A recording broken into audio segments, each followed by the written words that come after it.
গোটা পশ্চিমবঙ্গে আমি এমন অনেক অভিনেতাকে চিনি যারা আমার থেকে 10,000 গুণ ভালো অভিনয় করেন। হয়তো তারা একসময় প্রচুর কাজও করতেন, কিন্তু গত 1 বছর 2 বছর 6 মাস 4 মাস তাদের কোনো কাজ নেই, এবং কবে কাজ পাবেন তারও কোনো গ্যারান্টি নেই। যারা রিল করছে বা যারা ভ্লগিং করছে তাদেরকে আমি ছোট করি কোথাও, সেটা নির্বুদ্ধিতা ছাড়া আর কিছুই না। তারাও করবে, আমরাও করব, আমরা সকলেই করবো। আজ বাদে কাল টিকে থাকতে আমাকেও রিল করতে হতে পারে। তো তুমিও কি যুগের সঙ্গে তাল মিলিয়ে চলবে বলেই ওজনটা এতটা ঝট করে কমিয়ে ফেললে? না, ওজন কমালাম, আমার বয়স হয়ে গেছে বুঝলে। আমি যদি মোটা না হতাম তাহলে এখন আমি ওই পাড়ার পল্টুর মতো ঘুরে ঘুরে বেড়াতাম। এটা কিভাবে হলো? একটা সময় তো ছিল যখন তুমি অভিনয় করার কথা ভাবোইনি।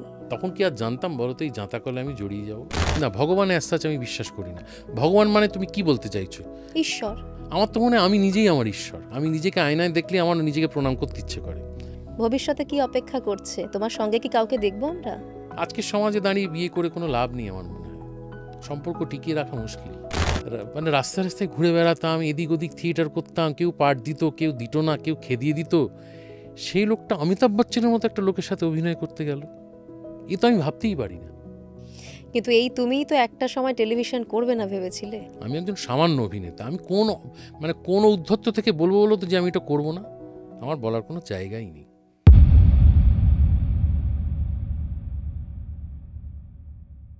সঙ্গে সঙ্গীতায় আপনাদের সঙ্গে আমি সঙ্গীতা। আজকের এই পডকাস্টে আমাদের সঙ্গে রয়েছেন অভিনেতা অম্বরীশ ভট্টাচার্য। ইন্ডাস্ট্রির একাল সেকাল থেকে শুরু করে অমিতাভ বচ্চন, নানান বিষয়ে একেবারে নির্ভেজাল একটা আড্ডা হলো। শেষ পর্যন্ত সঙ্গে থাকুন, আপনাদেরও ভালো লাগবে।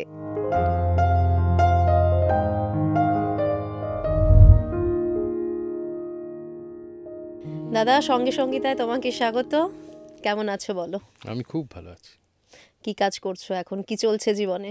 জীবনে চলছে মানে তোমার ধরো ছবির কাজ চলছে, বেশ কিছু ছবি মুক্তি প্রতীক্ষায়, টেলিভিশনের কাজ চলছে, মিলিমিশিয়ে চলছে আর কি, ভালোই চলছে। একটু ডিটেলে বলো। ছবির কাজ বলতে ধরো এই সদ্য আমি কমপ্লিট করলাম পুজোর পর, সেটা হচ্ছে ব্রাত্য বসু পরিচালিত শিকড় বলে একটা ছবির কাজ, যেটা আমাদের বেনারসি কিছুটা অংশ হলো, কিছুটা বোলপুরে হলো। এতে সীমা বিশ্বাস অভিনয় করছেন, চঞ্চল চৌধুরী আছেন। তো সেই শুটিংটা জাস্ট শেষ করলাম, সেটা সম্ভবত পরের বছর মুক্তি পাবে। এছাড়া শুটিং চলছে হচ্ছে প্রজাপতি 2 বলে যে ছবিটা অভিজিৎ সেনের, যেটা 1 নম্বরে আমরা করেছিলাম, মানুষের খুব ভালো লেগেছিল। সেটার পার্ট 2 হচ্ছে, সেটা শুটিং চলছে, সেটা তো বড়দিনে মুক্তি পাবে। আর এছাড়া তা মানে ব্রাত্যবসু ছবিটা ঠিক আগে আগে শেষ করলাম হচ্ছে আজও অর্ধাঙ্গিনী কৌশিক গাঙ্গুলির, যেটা আবারও একটা সিকুয়েল অর্ধাঙ্গিনীর ছবির, ওটাও মুক্তি প্রতীক্ষায়। এবং আরও একটা ছবি কৌশিক গাঙ্গুলির অসুখ বিসুখ বলে, সেটাও রেডি, সেটাও মুক্তির প্রতীক্ষায়। এই মোটামুটি ছবির গল্প। আর টেলিভিশন তো চলেই।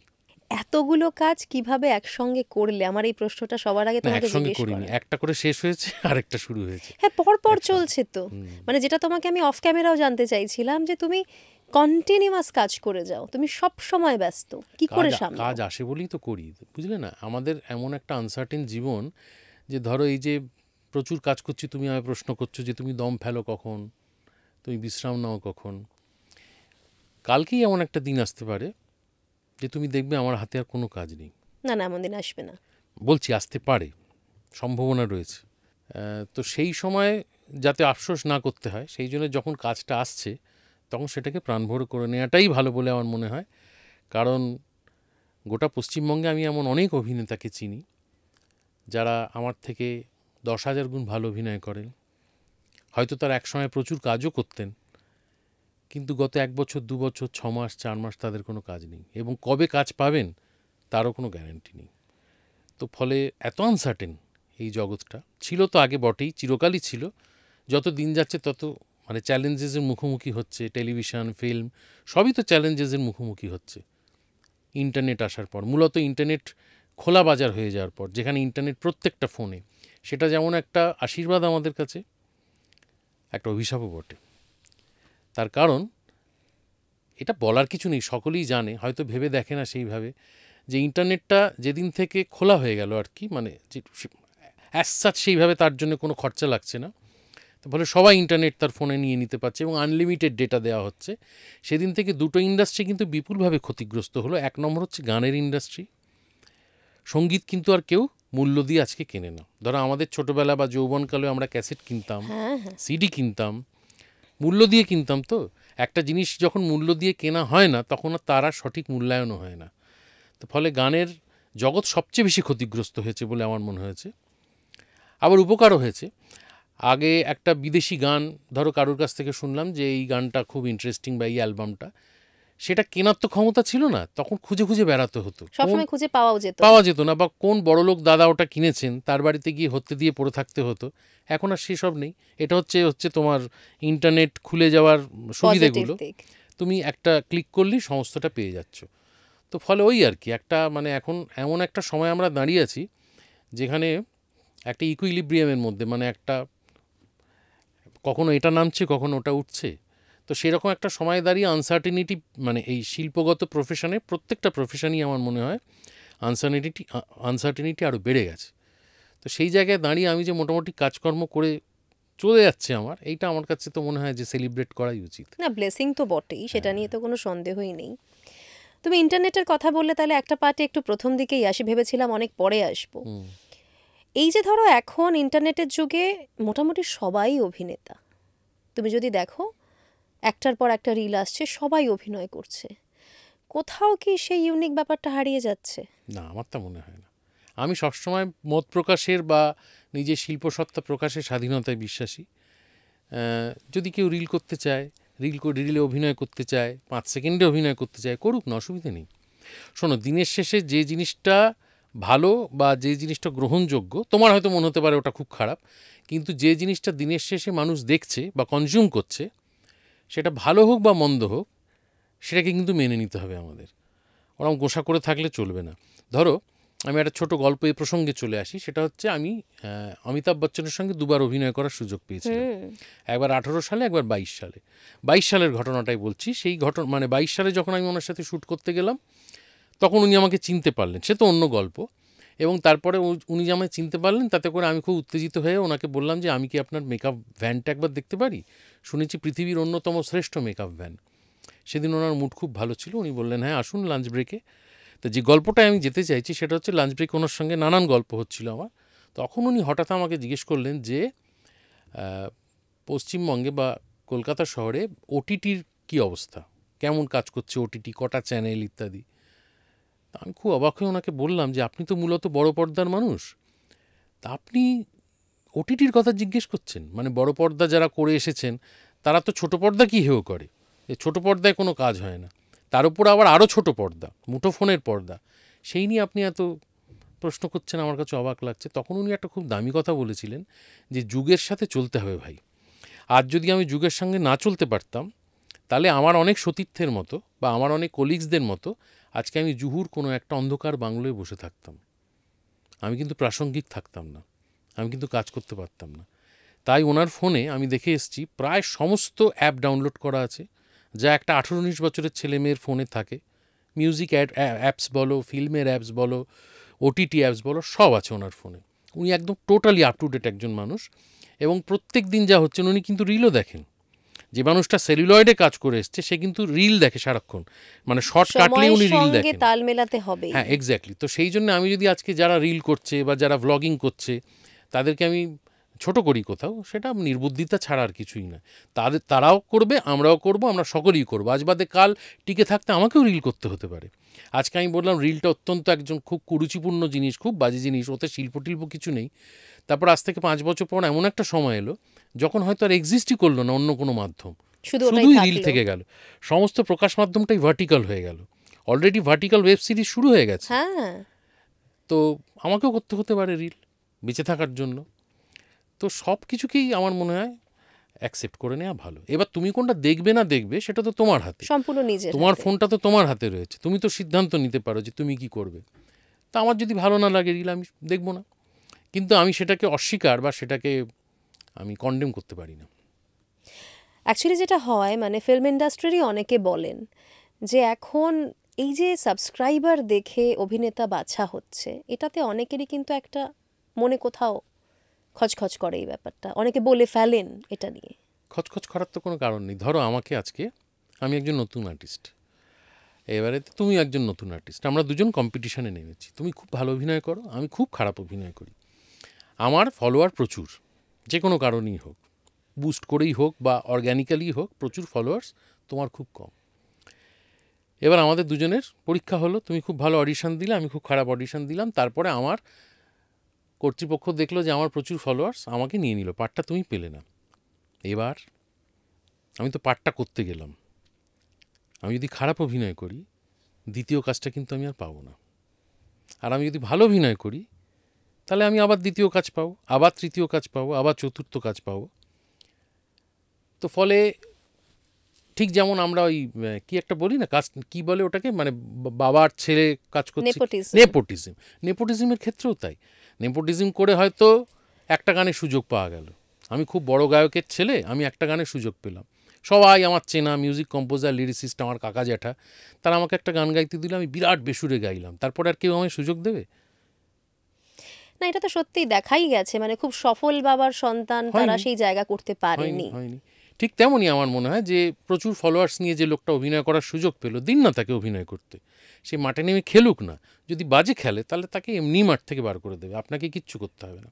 আর যদি সে টিকে যায় তাহলে সে রিলের জোরে বা ফলোয়ারের জোরে টিকে গেল, কিচ্ছু করার নেই বাবা, কারো যুগের কিচ্ছু করার না নেই। না না যুগের সাথে তাল মিলিয়ে চলতেই হবে। আমি দুঃখ করে মন খারাপ করে গোঁসা করে বসে থাকলে কিচ্ছু লাভ নেই। তো তুমিও কি যুগের সঙ্গে তাল মিলিয়ে চলবে বলেই ওজনটা এতটা ঝট করে কমিয়ে ফেললে? না, ওজন কমালাম, আমার বয়স হয়ে গেছে বুঝলে, অনেক খেয়েছি আমি জীবনে। সুনীল গাঙ্গুলি অর্ধেক জীবন বলে একটা আত্মজীবনীমূলক লেখা লিখেছিলেন, তা আমার মনে হয়েছে যে আমার অর্ধেক জীবন আমি কাটিয়ে ফেলেছি, বাকি অর্ধেক পড়ে আছে, সেটা কত আমি জানি না।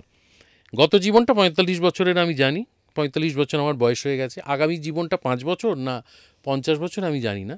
তো সেই জীবনটা আমার মনে হলো একটু অন্যভাবে বাঁচি। এত বছর ধরে তো খেলাম প্রচুর খাবার, এমন কোনো খাবার নেই যা খাওয়া হয়নি, প্রচুর খেলাম, যা ইচ্ছে হলো খেলাম, মানে পর্যাপ্ত খেলাম, কখনো বেশি খেলাম, প্রচুর গ্যাস হলো, প্রচুর অম্বল হলো, প্রচুর রাত্রেবেলা চোঁয়া ঢেকুরের চোটে ঘুম ভেঙে গেল, এই যে একটা জীবন যাপন হলো, এবার যে বাকি অর্ধেক জীবনটা সেটা একটু অন্যভাবে যাপন করা যাক।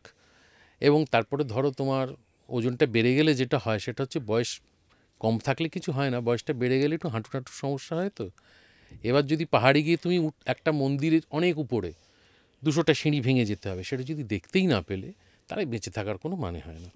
বলে হাঁটু যাতে আরও ড্যামেজ না হয়ে যায়, কোমরটা যাতে একটু ঠিকঠাক থাকে, যাতে একটু হেঁটে চলে বেঁচে থাকতে পারি সুস্থভাবে, তার জন্যই মনে হলো একটু ওজন কমায়, আর কোনো কারণ নেই।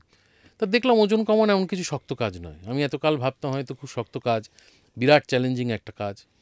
মন থেকে যদি ইচ্ছে হয়, যদি তোমার মনে হয় যে তুমি কমাবে, তাহলে ডেফিনেটলি কমানো যায়। তার কিছুটা উদাহরণ তো আমি, কিছু ওজন তো আমার কমেছে ডেফিনেটলি।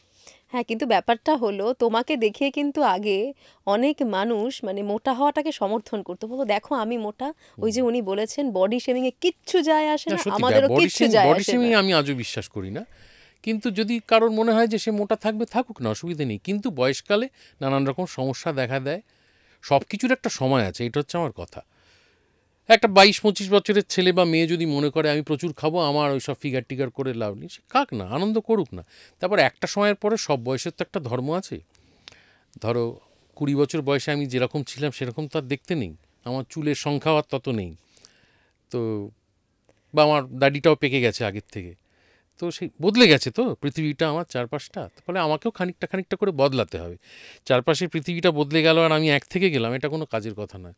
তো ফলে যাদের মনে হচ্ছে, কিন্তু একটা বয়সের পর আমার মনে হয় একটুখানি, আমার মনে হয়েছে এটা কমানো দরকার, এটা কোনো নিদান দিচ্ছি না আমি, যাদের মনে হবে খেয়ে পড়ে আনন্দ করে বাঁচবে, বাঁচুক না।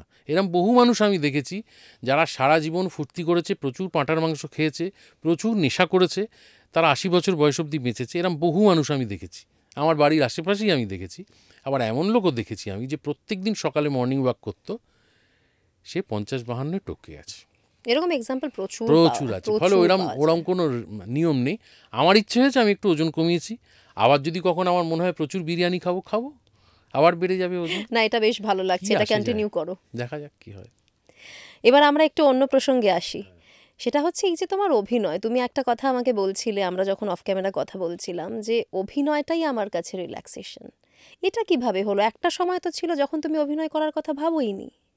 আসলে বলো তো, এই ধরো ১৮-১৯ বছর ধরে টানা অভিনয় করছি, তো করতে করতে বুঝতে পেরেছি যে এই কাজটা মোটামুটি আমি করতে পারছি, খুব ভালো নয়।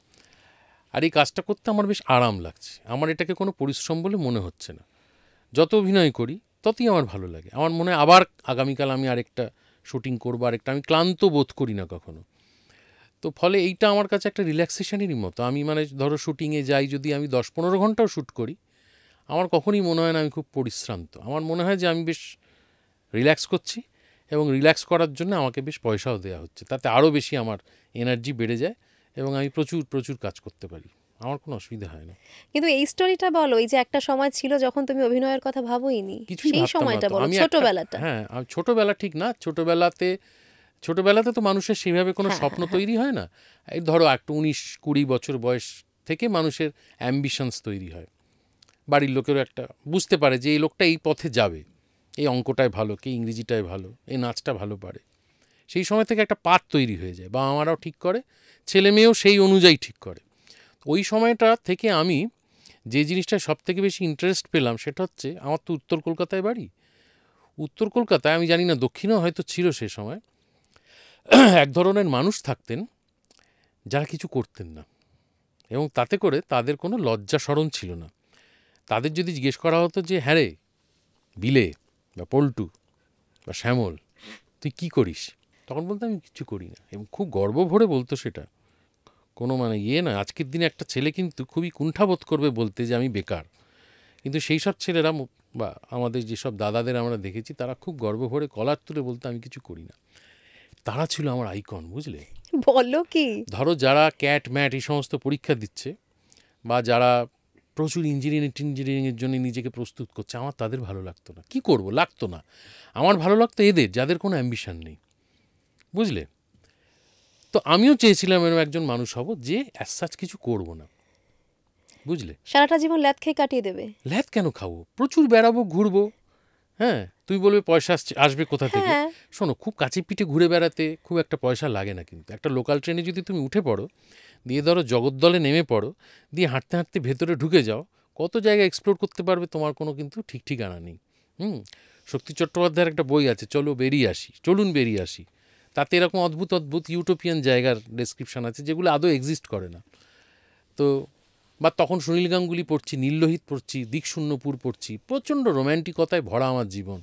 তখন মনে হতো যে সত্যি কিছু করে লাভ নেই, করছে তো সবাই, কি হবে করে, কিছু টাকা হবে, একটা গাড়ি হবে, বাড়ি হবে, সুন্দরী বউ হবে, আলটিমেটলি যেন কিছুই হবে না। তার চেয়ে আমি যদি প্রচুর ঘুরি, প্রচুর বেড়াই, প্রচুর মানুষ দেখি, তাহলে মনে হতো যে জীবনটা আমার ঠিকঠাক বাঁচা হবে। তখন কি আর জানতাম বলো তো এই জাঁতাকলে আমি জড়িয়ে যাব।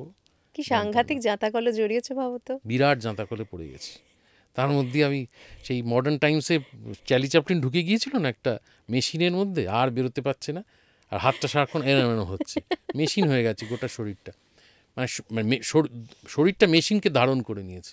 আমারও সেই অবস্থা, আমি এমন চক্করে পড়ে গেছি। তারপর কি হলো, ওই ভাবনাটা কি করে চেঞ্জ হলো? তারপরে তো ধরো আমি ওই বেড়াবো বলি আমি থিয়েটার করতে গেলাম। তার মাঝে আমার সঙ্গে কেতকী দত্তর আলাপ হলো, প্রখ্যাত অভিনেত্রী কেতকী দত্ত। তিনি আমাদের পাড়ায় থাকতে এলেন আর কি। উনি একসময় বাগবাজারে থাকতেন, তারপরে পরবর্তীকালে আমাদের বাড়ির কাছাকাছি থাকতে এলেন। তো পাড়ায় পুজোর নাটক হয় না, ওরকম পাড়ার পুজোর নাটক করছি, ইয়ার্কি মেরেই করছি, প্রম্পট শুনে, কেউ পাটফাট মুখস্থ করেনি। তো ওরকম একটা নাটক করছি, সেখানে আমার কিছু গান ছিল, আমি সহজাতভাবেই গান গাইতে পারতাম। তো আমি সেই নাটকটায় গান করছিলাম, তো কেতকীদি সামহাউ ওই নাটকটা দেখেছিলেন উইংয়ের ধারে বসে, ওনাকে বোধহয় সম্বর্ধিত করবে পাড়ায় সপ্তমীর দিন। উনি, আমি নাটকটা করে নামার পরে উনি আমাকে ডাকলেন, ডেকে বললেন যে তুমি বেশ ভালো গান গেয়েছো। তাই? বললো হ্যাঁ, বেশ এক্সপ্রেসিভ তোমার গলাটা। দিয়ে তারপর বললেন তুমি আমার সঙ্গে থিয়েটারের গান করবে। থিয়েটারের গান কি আমি তো জানি না। তা আমার মনে হলো যে এই যেটা উনি বলছেন সেটা করলে মালকড়ি কিছু পাওয়া যাবে, মনে হলো আমার, কারণ উনি খুব নামী মানুষ। 1 নম্বর কিছু টাকা পয়সা হবে, আর 2 নম্বর হচ্ছে উনি যেহেতু খুব নামী শিল্পী, উনি নিশ্চয়ই বিভিন্ন জায়গায় যান এই নাটকের গানটা করতে, তাহলে বেশ কিছু জায়গা বিনা পয়সায় ঘোরাও হবে। এই দুটো লোভে আমি বললাম হ্যাঁ করব। তো উনি বললেন তাহলে আমার বাড়ি চলে এসো, আমি তোমায় শেখাবো। আমি তো কাঠ বেকার, আমি চলে গেলাম ওনার বাড়ি। এই আমার ওনার কাছে থিয়েটারের গান শেখা শুরু হলো। বয়স কত তখন? তখন 22-23 বছর বয়স হবে। থিয়েটারের গান শেখা শুরু হলো, এবং ওনার সাথে আমি থিয়েটারের গানের শো করতে শুরু করলাম প্রচুর, সারা ভারতবর্ষ জুড়ে। কত যে জায়গা ঘোরা হলো তার কোনো ঠিক ঠিকানা নেই। তো কেতকীদির বাড়িতে ওনার ভাইও থাকতেন, চপল রানী, চপল ভাদুরী। তো চপল দ্বারা আমাকে দেখে মনে হলো যে একে দিয়ে বেশ কাজকর্ম করা যায়। তখন উনি শীতলার অভিনয় করতেন, একক শীতলা। তখন ওই আরেকটি প্রেমের গল্প ছবিটা হয়েছে সদ্য।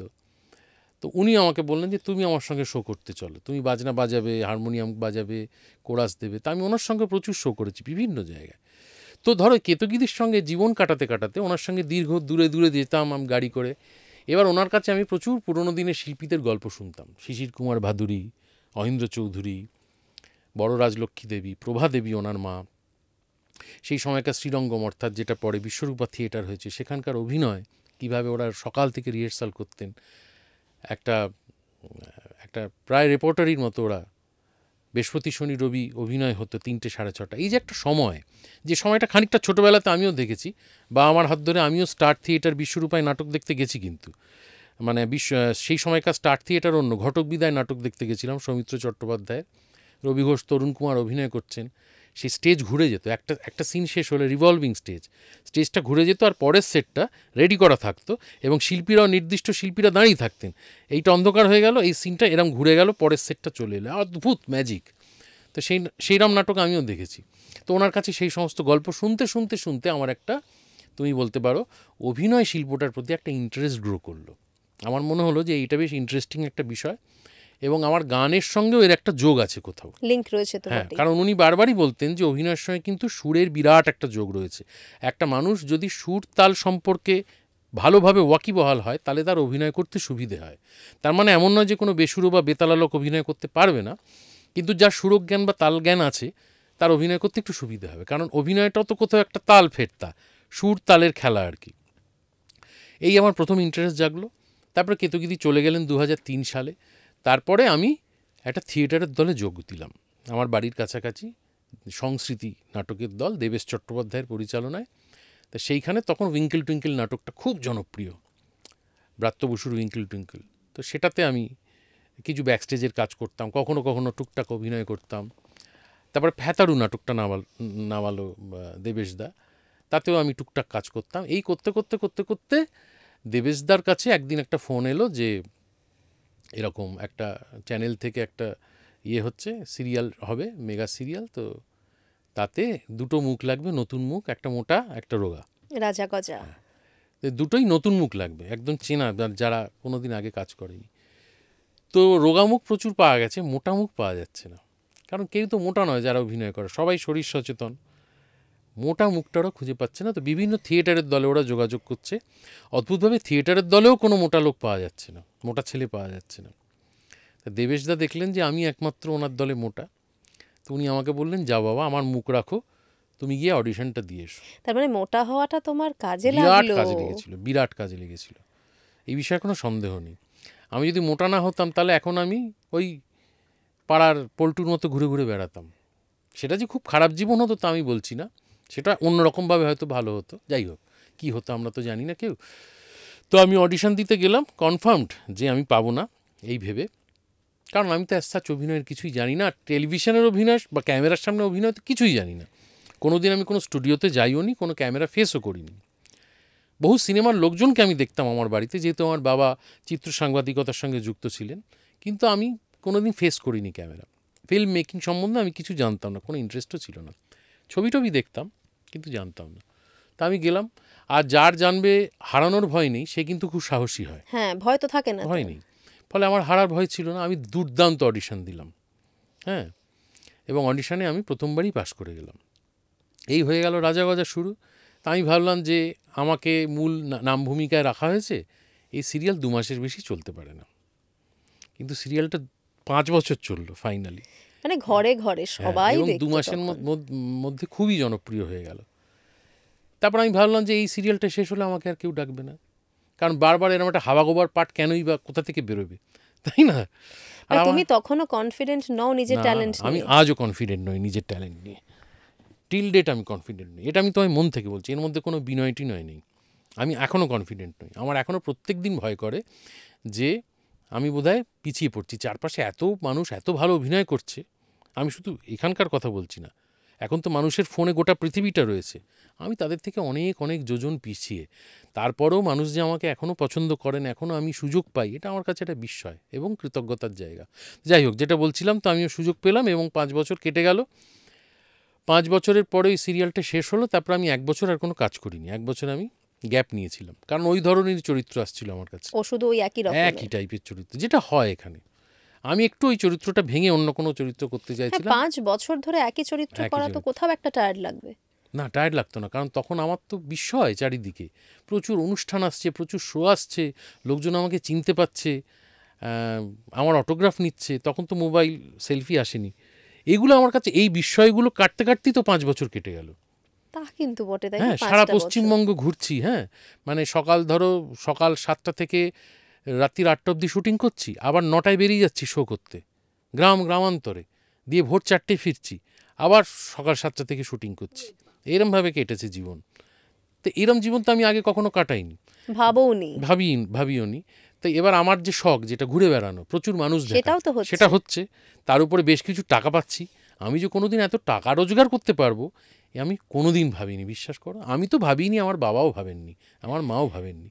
ফলে এই যে এত কিছু ঘটতে পারে একটা মানুষের জীবনে, এইটা মানে অনুভব করতে করতে, অ্যাবজর্ব করতে করতেই তো 5 বছর কেটে গেল। যখন ওটা শেষ হলো, আমার মনে হলো যে আমার একটু রেস্ট নেওয়ারও দরকার। আর ওই ধরনের চরিত্র আসছে, তো আমি ওই ধরনের, আর ততদিনে টাকা পয়সা আমি খুব ভালো জমিয়ে ফেলেছি। আমি খুব কৃপণ মানুষ, আমি খুব একটা খরচা সত্যি টর্চা করি। সত্যি? হ্যাঁ, আমি খুব মানে যেটাকে ধরো ভালো বাংলায় তুমি বলতে পারো হচ্ছে মিতব্যয়ী, মিতব্যয়ী বা সাশ্রয়ী। শাস্ত্র। সাশ্রয়ী বললে ভালো কিপটে হয়। বলবো না তো? কিপটে বলতে পারো, কিন্তু কিপটে কথাটা শুনতে খারাপ লাগে। তো সাশ্রয়ী বা মিতব্যয়ী। তো সেই জন্য আমার প্রচুর টাকা জমেছিল 5 বছরে। আমি দেখলাম 1-1.5 বছর আমি আরামসে সাস্টেন করতে পারবো। তো ফলে এক ধরনের চরিত্র আমি করবো না বলে কাজ নিলাম না। এই 1-1.5 বছর পরে আস্তে আস্তে আমার কাছে অন্য ধরনের চরিত্রের অফার আসতে শুরু করলো, বাই গডস গ্রেস, নাও আসতে পারতো। এবং তারপরে তো চলছে রাস্তা, যেভাবে রাস্তা নিয়ে গেছে আমি সেভাবে এগিয়ে যাচ্ছি। বিভিন্ন ধরনের চরিত্র, ধরো তোমার একই সময়ে যদি তুমি কাজ করো, ধরো দু রকমের চরিত্র করতে হবে, মানে ওই সুইচ অন সুইচ অফটা কিভাবে হয়? হয়ে যায়। আমি এত ধরনের মানুষ দেখেছি না সারা জীবনে। আমার যদি যোগ্যতা বলো তাহলে ওই একটাই, আমি খুব ভালো অভিনেতা নই, কিন্তু আমি এত রকম মানুষ আমার জীবনে দেখেছি। আমার উত্তর কলকাতার গলিগালার সমস্ত অদ্ভুত অদ্ভুত মানুষ। আমার তো খুব একটা লেখাপড়ার ব্যাপার ছিল না, ফলে আমি এগুলো করেই সময় কাটাতাম। পড়াশোনা যখন করতে না ঠিক করে? না কোনোদিনই করতাম না। আমার বন্ধুরা যখন খুব মনোযোগ দিয়ে লেখাপড়া করছে, তখন আমার তো প্রচুর অঢেলো সময় আমার। আমি সেই সময় কিন্তু এই মানুষগুলোকে দেখে বেড়াতাম, অদ্ভুত অদ্ভুত চরিত্র সমস্ত। তো ফলে এত অদ্ভুত চরিত্র আমার জীবনে দেখা হয়েছে যে আমার কাছে অভাব নেই কোনো চরিত্রের। হ্যাঁ, বুঝলে, আমি ধরো একটা চরিত্র পেলাম যেটা আগে করা চরিত্রটা থেকে একদম আলাদা, তখন আমি খুঁজতে বসি আমার যে মানে ডায়েরি আছে মনের ভেতরে, যাতে ওই চরিত্রগুলো রয়েছে। তো তখন ঠিক বেরিয়ে আসে একটা চরিত্র, একটা না একটা পেয়েই যাও। বেরিয়ে যায়। এবং তার কিছু কিছু ক্যারেক্টারিস্টিক ইত্যাদির সঙ্গে আমি আমার একটু মনের মাধুরী মিশিয়ে একটা নতুন চরিত্র তৈরি করি, এবং সেটা করতে খুব ভালো লাগে। কখনো সফল হই, কখনো বিফল হই, কখনো বড়সড় ফেলিওর হয়েছে। এমন অনেক চরিত্র আমি করেছি যেগুলো মানুষের একদম পছন্দ হয়নি, সুপার ফ্লপ হয়েছে, টেলিভিশনেই আমি বলছি। আবার এমন অনেক চরিত্র হয়েছে যেগুলো ভীষণ খুব পছন্দ ভালো হয়ে হয়েছে। গেছে। হ্যাঁ, তো ফলে ভালো মন্দ মিশিয়ে তো হয়েছে, তুমি এমন কি নয় যে শুধুই বাছো ভালো স্ক্রিপ্ট হয়েছে। যখন আসে, না মানে না, সেই বাচ্চার দেখে মতো নাও? জায়গায় কি আমরা আছি বলো? আমরা তো প্রফেশনালস, বাচ্চার মতো জায়গায় আমরা নেই। আর এখন কাজের সংখ্যা এত কমছে, এখন যদি এই বাঁচতে বসি তাহলে খুব মুশকিল হয়ে যাবে। কমে যাচ্ছে কাজের সংখ্যা? ডেফিনেটলি কমে যাচ্ছে, অনেক কাজ কমে যাচ্ছে। এখন ছবি অনেক কম হচ্ছে আগের তুলনায়। তার হিসেবটা তো পরিষ্কার, মানুষ হলে যাচ্ছেন কম, মানুষের হাতে ওটিটি রয়েছে, তাই মানুষ হলে কম যাচ্ছেন। হলে কম গেলে ব্যবসা কম হবে, ফলে ছবি কম হচ্ছে। ওটিটিতেও তো কাজ হচ্ছে। হচ্ছে তো, ডেফিনেটলি হচ্ছে, প্রচুর কাজ হচ্ছে, কিন্তু ওভারঅল কাজের সংখ্যাটা কমেছে। কমে আসছে, কিন্তু তার মধ্যেও ব্যস্ত থাকছো, তার মানে কাজ তো আছে। হ্যাঁ হ্যাঁ, আমার তো ভবিষ্যতে এখন আরো অবধি বেশি আছে। কাজ থাকুক। কিন্তু আমি একটা জিনিস জানতে চাইবো, তুমি ছোটবেলার কথা একটু বললে, আমি ছোটবেলাটা একটু যেতে চাইবো। একটা মানুষকে বোঝার জন্য দেখো তার ছোটবেলাটা একটু জানাটা দরকার। ছোটবেলাটা আমার তো আমার বাবা ছিলেন চিত্র সাংবাদিক। তো আমার বাবাও খানিকটা বোহেমিয়ানই ছিলেন আর কি। মানে উনি একটা বড় সংস্থায় চাকরি করতেন একটা সময়। উনি দুম করে সেই চাকরিটা ছেড়ে একটা আনসার্টেন প্রফেশনে ঝাঁপিয়ে পড়েন। সেখানে ওনার একজন স্ত্রী, একটা সন্তান রয়েছে, এরকম একটা অবস্থায় এত বড় রিস্ক নিয়েছিলেন। তারপরে যে খুব সচ্ছল জীবন আমাদের কেটেছিল তা নয়, কিন্তু আমার বাবা সারা জীবন খুব আনন্দে কাটিয়েছিলেন। সেইটা আমার কাছে মনে হয় মোস্ট ইম্পর্টেন্ট জীবনে। মানে অল্পতেও ভালো আমাদের বড় থাকা বাড়িও যায়। ছিল না, কোনো গাড়িও ছিল না, বা ধরো খুব সচ্ছলও ছিলাম না সাচ আমরা, যে প্রচুর বাড়িতে প্রচুর খাওয়া দাওয়া হচ্ছে, প্রচুর জিনিসপত্র, প্রচুর জামা কাপড়, কোনো দিনই ছিল না, জীবনও ছিল না। মানে বছরেই 4টে জামা আমাকে দেওয়া হতো পুজোর সময়, সেটাতেই সারা বছর চলতো, তাতে কোনো আফসোসও ছিল না আমার। তো বাবা এরকম একটা প্রফেশনে কাজ করতেন। যেটা সুবিধা হয়েছিল সেটা হচ্ছে বাবার এই কাজের সূত্রে প্রচুর শিল্পী, সাহিত্যিক, অভিনেতা এরা আমাদের বাড়ি যাতায়াত করতেন, যেটা আমাকে খুব এনরিচ করেছে ছোট থেকে। এবং আমার যেহেতু বাবার প্রচুর বইয়ের কালেকশন ছিল, বাবা যা রোজগার করতেন তার 80% বই কিনে খরচা করে ফেলতেন, বুঝলে। আর তুমি পড়তে সেগুলো বসে বসে? আমি পড়তাম সেগুলো, মানে বুঝি না বুঝি আমি সেগুলো পড়তাম, কারণ আমার বাবাকে নকল করার একটা প্রবণতা ছিল। তো বাচ্চাদের থাকে। আরও অনেক কিছু করতাম যেগুলো আমি মাইকে বলতে পারবো না, বাবাকে নকল করার জন্য। বাবার অনেক জিনিস আমি করতাম, নকল করতাম, সেগুলো কি আপনারা বুঝে নিন। বই পড়াটুকুই বলতে পারি আর কি। তো বই পড়ার ওই নকল করতে গিয়ে আমি কত ছোট বয়সে যে মানিক বন্দ্যোপাধ্যায় শেষ করে ফেলেছি তুমি ভাবতে পারবে না। কিছুটা বুঝেছি, কিছুটা বুঝিনি, কিন্তু একটা রেস্ট থেকে গেছে আমার। সেটা তো থাকবেই। অনেক পরে যখন আবার রিভিজিট করেছি বইগুলো, তখন আমি বুঝতে পেরেছি তখনকার যে রিয়েলাইজেশন সেটা একরকম ছিল, বড় হওয়ার পরে আরেক রকম। কিন্তু পড়তাম আমি প্রচুর, সেটা আমাকে খুব উপকার করেছে প্রচুর। এবং হয়তো সেই পড়া, প্রচুর বই পড়া ইত্যাদি, প্রচুর থিয়েটার দেখা, এইগুলো করতে করতেই হয়তো আমার ওই রোগটা চেপেছিল যে আমি একটু অন্যরকমভাবে বাঁচবো, আর 5জন যেভাবে বাঁচছে সেভাবে বাঁচবো না, আমি বোহেমিয়ান হব, আমি ঘুরে ঘুরে বেড়াবো, আমার কোনো নির্দিষ্ট পথে রোজগার করার কোনো ইচ্ছা ছিল না। হয়তো সেই থেকেই তৈরি হয়েছিল, আমি জানি না, নিশ্চয়ই তাই। তো এইভাবেই ছোটোবেলাটা কেটে গেছে। কিন্তু তুমি ওই সময়টায় অনেক ভালো ভালো মানুষের সংস্পর্শে এসেছো। হ্যাঁ, তাই এসেছি প্রচুর। আমি তখন অতটা বুঝতামও না যে তারা কত বড় মাপের মানুষ। কারণ দেখো, সেই সময়কার যারা খুব বড় মাপের মানুষ ছিলেন, বড় শিল্পী ছিলেন, তাদের কিন্তু কোনো শো অফ ছিল না, যেটা একটা বিরাট ফারাক আমি আজকের যুগের সঙ্গে পাই। সেটা হচ্ছে, আমি দেখেছি, ধরো একটা গল্প বলি তোমায়, এটা বাবার সূত্রে নয়, আমি তখন একটা লিটল ম্যাগাজিনের সাথে যুক্ত ছিলাম। তো আমি যেহেতু প্রচুর গান শুনতাম, তাই ওই ম্যাগাজিন থেকে ওরা সলিল চৌধুরীকে রাজি করে, ওনার জন্ম 100 বর্ষ চলছে তাই এই গল্পটা বলছি, তো ওনার একটা ইন্টারভিউয়ের জন্য ওনাকে রাজি করান। তো ওই লিটল ম্যাগে যারা ছিলেন তারা সকলে হয়তো খুব একটা গান সম্পর্কে জানতেন না। তো যিনি এডিটর ছিলেন তিনি আমাকে দেখেছিলেন, আমি প্রচুর গানের রেফারেন্স দিই, বা সলিল চৌধুরীর আমি খুব ভক্ত, তো উনি আমাকে বললেন তুমি ইন্টারভিউটা নিতে যাও। তখন আমি নেহাতি ছোট, 20-21 বছর বয়স হবে। তা আমি ওনার বাড়ি চলে যাই। তো উনি আমাকে প্রথমে দেখি খুব বিরক্ত হন, বলছে তুমি একটা 1 আঙুলের ছেলে, তুমি আমার কী জানো আমার সম্বন্ধে?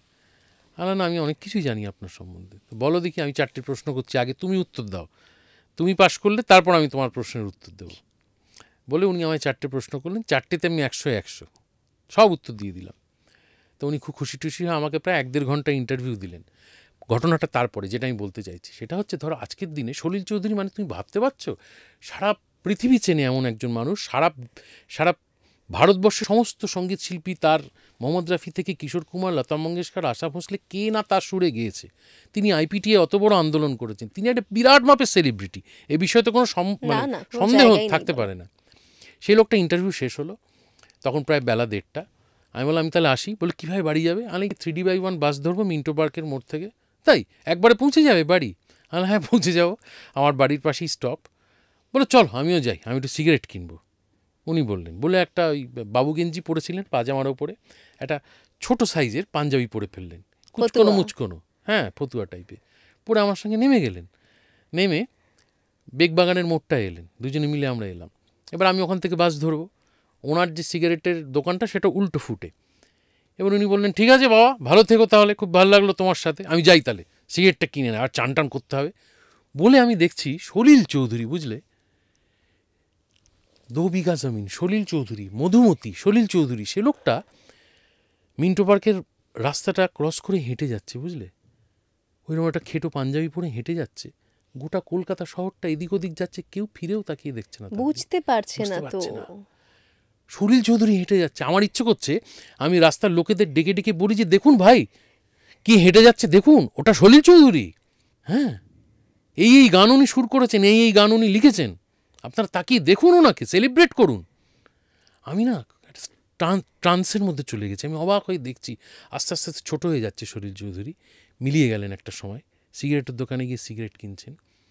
তো এইরকম ছিলেন তখনকার মানুষজন। এতটা চেঞ্জ হলো কি করে তোমার কি মনে হয়? সময় তাগিদে আমার মনে হয়, বুঝলে, ইনসিকিউরিটি বেড়ে গেল মানুষের। ভেতরের মানুষটাকে চেঞ্জ করা দরকার ছিল কি?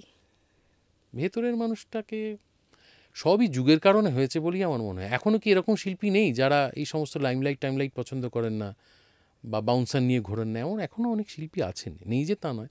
আসলে কম্পিটিশান অনেক বেড়ে গেছে এখন। যেহেতু আমি আবার ইন্টারনেটের প্রসঙ্গে আসবো, যেহেতু এখন গোটা পৃথিবীটা আমাদের চোখের সামনে এবং সবাই নিজেকে বেশি বেশি করে দেখাচ্ছে, তাই দেখানোটাই এখন একটা, আমি বলবো যে একটা মানে ম্যান্ডেটরি হয়ে গেছে একজন আর্টিস্টের কাছে। আগে হচ্ছে শিল্পী যত কম নিজেকে দেখাবে, হ্যাঁ, মানে একটা আড়াল ছিল তো আড়াল। আগে। এখন তো আড়ালটা খুলে গেছে। গোটা পৃথিবী জুড়ে সমস্ত শিল্পীরা, পারফর্মিং আর্টিস্ট যাদের নিজেকে কম দেখানো উচিত, তারা সবচেয়ে বেশি নিজেদের দেখাচ্ছেন। এবার তারা দেখাচ্ছেন বলে আমাদের মতো যারা লোকাল অভিনেতা অভিনেত্রী বা সঙ্গীত শিল্পী, তাদেরও মনে হচ্ছে যে আমাদের তো এই দৌড়টায় থাকতে হবে। শাহরুখ খান যদি নিজের বাথরুম দেখিয়ে ফেলতে পারেন ইন্টারনেটে, তাহলে আমি তো কোন ছাড়, তাহলে আমাকেও দেখাতে হবে। তাই আমিও দেখাচ্ছি, এই আর কি। এটা একটা সার্কেলের মধ্যে পড়ে গেছি বলে আমার মনে হয়। হ্যাঁ, মানে কোথাও তুমি যদি ভাবো, মানে এখন তো সত্যি সবকিছু খুব অ্যাভেলেবল। মানে আগে যেরকম হতো, উত্তম কুমারের প্রসঙ্গ যদি আমরা তুলি, ওনাকে তো ধরা ছোঁয়ার বাইরে ছিলেন উনি। সেই লেভেলের সুপারস্টার আজকে কি আর হয়? সুপারস্টারের সংজ্ঞাটা কি আমি সেটাই জানি না অ্যাকচুয়ালি। কি সুপারস্টার মানে কি আমায় বোঝাও আগে তুমি। যার জন্য টিকিটে লাইন হয় বা ব্ল্যাক হয়, পাগলামো, উন্মাদনা পাগলামো তো এখনও আছে বহু স্টারকে নিয়ে, বহু অভিনেতাকে নিয়ে, সে তো রয়েছে। কিন্তু স্টার, সুপারস্টার এগুলো বোধহয় সেই মানে সেইটাকে বলা হয় যাকে দেখবার জন্যে মানুষ, আগে বুম্বাদার আমল অব্দিও আমরা দেখেছি 25 সপ্তাহ একটা ছবি চলছে। হ্যাঁ, আমরা ছোটবেলায় দেখেছি তো আমরা। মানে আমাদের হাতিবাগান অঞ্চলে আমি দেখেছি অমর সঙ্গী টঙ্গী দিনের পর দিন সে পোস্টার আর নামছেই না, এবং ব্ল্যাক হচ্ছে টিকিট। প্রত্যেক দিন যখন ওখান দিয়ে বাসে করে যেতাম, হাউসফুল বোর্ড দেখতে পেতাম। আমি তো রানাঘাটের মানুষ, আমি রানাঘাটেও এরকম দেখেছো তো? সারা পশ্চিমবঙ্গ জুড়েই এটা হতো। তো সেই সময়টা তো আর নেই না। তাহলে তারা যদি সুপারস্টার হয়ে থাকেন, তাহলে আজকে যারা, তারা তো সুপারস্টার নন, কারণ 25 দিনে তো তাদের ছবি উঠে যায়। সত্যিই তাই। তুমি যদি প্র্যাকটিক্যালি ভাবো, মেলাতে তো পারবে না, মেলানো সম্ভব নয়, কারণ তখন দুনিয়াটা অন্যরকম ছিল আর আজকের দুনিয়াটা অন্যরকম। কারোর দোষ নেই কিন্তু। তখন কি ছিল এন্টারটেনমেন্ট বলো? তখন সবাই সিনেমা হলে যেত, এখন তো আমরা যাই তার না কারণ তখন তো দূরদর্শনও সবার বাড়িতে ছিল না, অপশন ছিল না, টেলিভিশনও ছিল না সকলের বাড়িতে। তো ফলে এন্টারটেনমেন্ট মানে একমাত্র সোর্স হচ্ছে ওইটা। তারপরে হলো টিভি, মানুষ কম সিনেমা হলে যাওয়া শুরু করলো স্বাভাবিকভাবেই, বাড়িতেই যদি সব সিনেমা দেখা যায়। তারপরে চলে এলো ওটিটি, মাঝে VHS ক্যাসেট ইত্যাদি, করতে করতে করতে করতে আজকে যে আমি তো মনে করি বুম্বাদার ছবি যখন 25 সপ্তাহ চলেছেন, সেইটার যা ওজন, আজকে একজন স্টার যদি 25 দিন একটা ছবি চালাতে পারেন, ওটা কিন্তু ইকুয়াল টু দ্যাট। একদম, আমার তাই মনে হয়। কারণ আজকে চ্যালেঞ্জেস তার কাছে অনেক বেশি, অনেক বেশি। তুমি ভাবো না, হলের সংখ্যাও তো কমে গেছে, তাই না? প্র্যাকটিক্যালি স্বাভাবিক, মানুষ কম গেলে তো সেই জিনিসটা বন্ধ হবে। কত হল তুমি পাড়ার যে দোকানটায় যাবে না, সেই দোকানটা একদিন উঠে যাবে। এটাই স্বাভাবিক, এটাই নিয়ম। বা যে রুটের বাসটায় মানুষ বেশি চড়ে না, সেই রুটটা যতই সুন্দর হোক না কেন, একদিন আর সেই বাস রুটটা থাকবে না। কারণ দিনের শেষে তো টাকাটা বা ব্যবসাটা ম্যাটার করে। অবশ্যই, মানে অনেকগুলো মানুষের জীবন জড়িয়ে রয়েছে এটার সঙ্গে। ডেফিনেটলি। মানে তোমার এই কথাটা কিন্তু ঘুরে ফিরে ওইখানেই চলে গেল, যেটা মিস্টার বচ্চন বলেছিলেন, যে সময়ের সঙ্গে তো চলতেই হবে, কিছু তো করার নেই আলটিমেটলি। কয়েকদিন আগে আমির খান একটা ইন্টারভিউতে খুব দামি একটা কথা বললেন, যে ওনাকে জিজ্ঞেস করা হলো যে মানে সামগ্রিকভাবে সিনেমার এরকম একটা ডাউনফল কেন যাচ্ছে, মানুষ কেন কম যাচ্ছে, আগের মতো চলছে না। তখন উনি বললেন যে ধরুন আপনি একটা দোকানে একটা শ্যাম্পু কিনতে গেলেন, দোকানদার বলল যে এই শ্যাম্পুটার দাম 10 টাকা, আপনি এটা কিনতে পারেন, কিন্তু যদি না কেনেন তাহলে 1 মাস পরে এটা আপনার বাড়িতে আমি ফ্রিতে দিয়ে আসবো। তাহলে কি আপনি আর সেই শ্যাম্পুটা কিনবেন? সত্যিই তো তাই। এখন তো তাই হচ্ছে। নেটফ্লিক্সে তো কদিন বাদেই চলে আসে, তাহলে অ্যামাজন প্রাইমে চলে আসে। কতটা প্যাশনেট হলে একটা মানুষ তারপরেও সিনেমা হলে গিয়ে ছবিটা দেখবে, যে সে জানে 2 মাস পরে সেই ছবিটা OTTতে চলে আসবে। এখন বাড়িতে বড় বড় টিভি সকলের, টিভিতে সব দেখা যায়, সে তো টিভিতে সেই এক্সপিরিয়েন্সটা প্রায় সেইখানে চলে যেতে পারবে। তবুও একটা সিনেমা হাউসের এফেক্টের জন্যে কতটা প্যাশনেট হলে একটা মানুষ 300-400 টাকার টিকিট কেটে যাচ্ছে হলে। আমার তো মনে হয় সেই সমস্ত মানুষকে পুরস্কৃত করা উচিত গো। না, তুমি ভাবো প্র্যাকটিক্যালি তো অনুভূতিটা কিছুতেই এক হয় না, যতই তুমি বাড়িতে হোম থিয়েটার বানিয়ে নাও। হ্যাঁ, হয়তো নাই, ডেফিনেটলি হয় না। সেই জন্য তো এখনও কিছু মানুষ যায় ওই অনুভূতিটাকে মানে উপভোগ করতে। তারা তো কেউই যেত না। যদি বাড়ির হোম থিয়েটারে তুমি হলে বসে আইনক্সের মজাটা পেয়ে যেতে, তাহলে তার কেউ যেত না। এখনও সেই মজাটা মানুষ অনুভব করতে চায় বলেই যায়। যেদিন আর মানুষের সেই রোম্যান্টিসিজমটাও থাকবে না, সেই প্যাশনটাও আর থাকবে না, মানুষ যখন আরও কাঠখোট্টা হয়ে যাবে, তখন আর কেউ হলে যাবেই না, হল বলে আর কিছু থাকবেই না।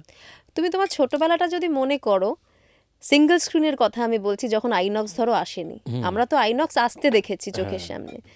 তো যখন সিঙ্গেল স্ক্রিনে আমরা সিনেমা দেখতে যেতাম, যখন মানুষেরা ওই যে কোনো একজন হিরোর এন্ট্রি হচ্ছে, মানুষ সিটি মারছে, হাততালি দিচ্ছে, টাকা চড়াচ্ছে, ব্ল্যাক হতো। হ্যাঁ, মানে ওই একটা অনুভূতিগুলো। পেশা কিন্তু ব্ল্যাকার, ব্ল্যাকার ছিল একটা তো, পেশা হ্যাঁ। ভ্যানিশ হয়ে গেছে, পৃথিবীতে আর নেই সেই পেশাটা।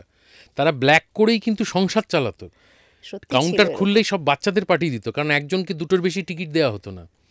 ধরো একটা মিঠুনের ছবি লেগেছে, মানে কাউন্টার খোলার 15 মিনিটের মধ্যে হাউসফুল হয়ে যাচ্ছে হল, তখন ওরা সব পাড়া রাস্তার ছেলেদের পাঠিয়ে দিত, সবাই দুটো দুটো করে টিকিট কেটে নিয়ে আয়, দিয়ে সেগুলো জমা করতো, হাউসফুল হয়ে গেলেই ব্ল্যাক করা শুরু করতো। এবং ব্ল্যাকের একটা অদ্ভুত শর্ট ছিল, একটা সুরে কিন্তু বলতো, মনে আছে তোমার? না, আমার এটা এক্স্যাক্ট মনে নেই। 10 টাকারটা হয়তো 10 টাকা না, তখন আরও কম, 5 টাকার টিকিটটা হয়তো ওরা ব্ল্যাক করে 10 টাকায় বেজে 5 কা 10 5 কা 10 5 কা 10 5 কা 10 এইভাবে বলতো, অদ্ভুত একটা সুরে। এবং যে ব্ল্যাকারের থেকে কিনবে বলে মনস্থির করেছে, সে কিন্তু ওই সুরটা কানে পেয়ে যেত। ঠিক জেনে ফেলতে সাধারণ হবে মানুষ কি পাবে না। হচ্ছে। সাধারণ মানুষ গিয়ে দেখবে বাবা হাউসফুল, দেখি তো Houseful হয়ে গেল। অ্যাডভান্সে কিছু আছে কিনা, কালকেরটা কেটে নিয়ে যায়। আর ধরো ধরো যে ঠিক করে এসেছে আজকেই দেখবে এই শোটায়, সে ঠিক ওই সুরটা খুঁজে নেবে, ওই ভিড়ের মধ্যেই কিন্তু রয়েছে ব্ল্যাকারটা, সে হাতেরমভাবে নিয়ে টিকিটটা ঘুরে। ভাবো তো কি রোমাঞ্চ, সেই প্রফেশনটা আর নেই। প্রফেশনটা নেই, সেই উন্মাদনাটা আজকে নেই। আমরা আজকে ধরো যত ভালো মুভি হোক না কেন, আমরা কিন্তু হাততালিটা দেওয়ার আগেও ভাববো লোকে কি ভাববে। তার চেয়ে তার একটা বড় কারণ হচ্ছে আমাদের সারাক্ষণ এইটার দিকে মন। হাততালিটা দেবো কখন আমি? হাততালি দেওয়ার জন্য যে কনসেন্ট্রেশনটা দরকার, সেটা তো এইখানে। এখন মানুষের তো ডিস্ট্র্যাক্টেড হয়ে গেছে অনেক না, সারাক্ষণ ফোনটার দিকে নজর, ফোনটা বাজলো কি না, কে কটা মেসেজ পাঠালো। আবারও বলছি, সেই যুগের সঙ্গে তোমায় তাল মেলাতেই হবে, এটাকে তুমি অস্বীকার করতে পারবে না। এই ধরো আমি তোমার সঙ্গে 1 ঘন্টা কথা বলছি, আমারও কিন্তু মনে হচ্ছে যে আমি কে দেখছি ফোন তুমি করলো, বারবার ওখানে তুমি কে ফোন সময়টা করলো, দেখছো। না সময় না, কে মেসেজ পাঠালো ইত্যাদি, আমার একটা ব্যাক অফ দ্য মাইন্ড চলতে থাকছে। আমরা সকলে অ্যাডিক্টেড, এই বিষয়ে কোনো সন্দেহ নেই। যে স্বীকার করছে সেও, যে অস্বীকার করছে সেও, সকলেই আমরা কম বেশি অ্যাডিক্টেড হয়ে গেছি, কিছু করার নেই। না, একদম। তুমি আমির খানের কথা বললে, তুমি রিসেন্টলি দেখেছো আমির খান জীবনের অনেক কিছু নিয়ে উনি রিগ্রেট করছেন, যে লাইফে এই ফেজগুলো ওনার গেছে। তোমার কোনো কিছু নিয়ে রিগ্রেট আছে লাইফে? না না না, আমার রিগ্রেট থাকার কথাই নয়। তার কারণ হচ্ছে যে আমি যেখান থেকে যেখানে পৌঁছে গেছি, কপাল জোরে আমি বলবো, প্রতিভার জোরে নয়, কপাল জোরে, তারপর আমার সত্যি আর কোনো রিগ্রেট থাকার কোনো কারণ নেই। কিন্তু কপাল দিয়ে শুধু হয়? আমার ক্ষেত্রে তাই হয়েছে। আমার ক্ষেত্রে প্রতিভা 10% আর কপাল 90%, বুঝলে? এই হিসেব করে দেখেছি আমি, আমার যা প্রতিভা আছে সেই নিয়ে এত দূর এগোনো সম্ভব নয়।